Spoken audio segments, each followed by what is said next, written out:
جی بسم اللہ الرحمن الرحیم۔ جیسا کہ آپ کو معلوم ہے، بلوچستان اور ملک پاکستان میں آئے ہوئے سیلاب اور بارش سے متاثرہ علاقوں میں بیت السلام کی امدادی سرگرمیاں جاری ہیں۔ اسی سرگرمیوں کے لیے آج یہاں سے تقریباً 12 سے 13 کنٹینر روانہ کیے جا رہے ہیں۔ ایک کنٹینر 20 فٹ کا ہے، جس کے اندر تقریباً کروڑوں روپے کی مالیت مجموعی طور پر جس کے اندر اکٹھی ہو کر یہاں سے روانہ ہو رہی ہے۔ بیت السلام کا ہدف ہے 50 کروڑ کی مالیت کی امداد ان بلوچستان متاثرین تک پہنچائی جائے۔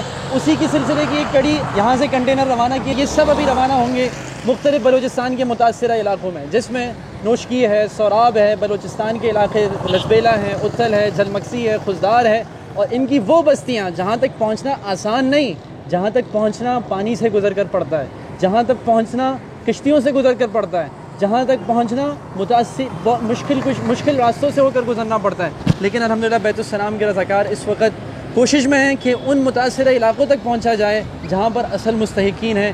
آپ کی امانتوں سے کوشش کرتا ہے بیت السلام کہ ان لوگوں تک پہنچے جو واقعی مستحق ہیں، واقعی ضرورت مند ہیں۔